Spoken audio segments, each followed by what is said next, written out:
બોડેલી લાઈવમાં આપનું સ્વાગત છે। ભરૂચમાં નર્મદા નદીમાં હિલ્સા માછલી સામે ખતરો। 2000 ઈંડા મુકતી ભક્ષક માછલી ફરી માછીમારોની જાળમાં ફસાઈ। એક ઓર્નામેન્ટલ એક્વેરિયમ ફિશ દેશની જળ અને જીવસૃષ્ટિનો ખાત્મો કરવાની વધતી દહેશત। સકર માઉથ કેટફિશ અંકલેશ્વરના કાશિયાબાદ હવે આમોદના પુરસા ગામે મળી આવી છે। એક્વેરિયમની સફાઈ અને શો માટે રખાતી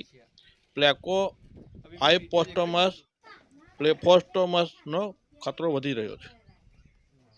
ગંગા નદીમાંથી 2 વખતે મળી આવેલી સકર માઉથ કેટફિશ સામે વૈજ્ઞાનિકો ચિંતા વ્યક્ત કરી રહ્યા છે।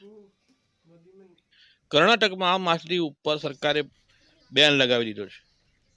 ગુજરાતીઓ આ ક્રોકોડાઇલ ફિશ તરીકે પણ ઓળખાતી આ માછલી ન ખરીદે અને જો માછલી ઘરમાં હોય તો ભૂલે ચૂકે પણ તળાવ જળાશય કે નદીમાં મોટી થતાં તેને ન છોડી દે।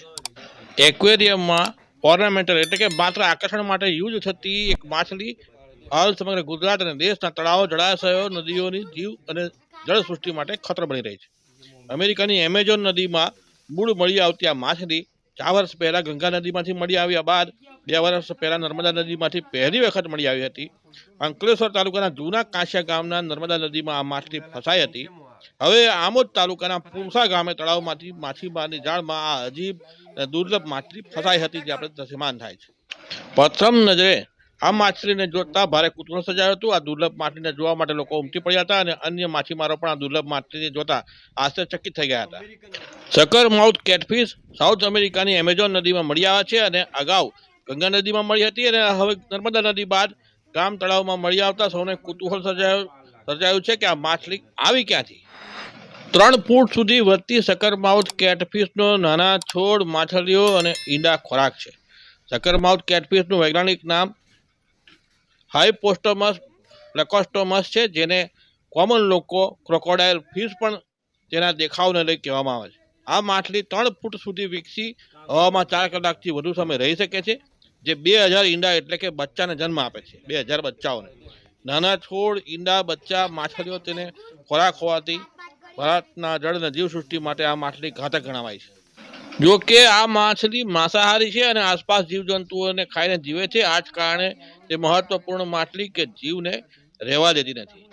આ સકર માઉથ કેટફિશ જે જગ્યાએ રહે છે ત્યાં પોતાનું સામ્રાજ્ય ઊભું કરે છે, આસપાસના અન્ય જીવ અને જીવસૃષ્ટિનો ખાત્મો કરી દે છે, સાથે જળાશયની ઇકોસિસ્ટમ ખોરવી નાખે છે। અનેક રગમાં મળતી આ માછલી અમેરિકા ઉપરાંત તાઇવાન, ઓસ્ટ્રેલિયામાં પણ જોવા મળે છે, પણ વિદેશની સરકારો પણ લોકો દ્વારા આ માછલી મોટી થતા કુદરતી જળ સ્ત્રોતમાં છોડી દેવામાં આવતા ચિંતિત બની ગઈ છે। લોકો એક્વેરિયમમાં બોટમ કે ગ્લાસ ક્લીનર તરીકે આ પ્લેકોના બચ્ચા લાવી રાખે છે। સામાન્ય તેની જોડી 50 થી 150 રૂપિયા સુધી મળે છે, પણ આ માછલી મોટી થઈ મહાકાય રૂપ ધારણ કરતા તેને અન્ય કુદરતી જળ સ્ત્રોતમાં છોડી દેવામાં આવે છે, જે હવે ખતરનાક બની રહ્યું છે। કર્ણાટક સરકારે તો આ માછલીના વેચાણ ઉપર પહેલાથી જ બેન લગાવી દીધો છે। ગુજરાતના કે ભરૂચ જિલ્લાના પણ લોકો આ ફિશ મોટી થયે તેને પોતાના એક્વેરિયમમાંથી કાઢી નદીઓમાં નાખવા લાગ્યા તો સ્થાનિક જળચર જીવોનું અસ્તિત્વ ધીમે ધીમે મટી જશે। નર્મદા નદીમાં જો આ સકર માઉથ કેટફિશનું પ્રમાણ વધ્યું તો હિલ્સા સામે સંકટ ઊભું કરી શકે છે।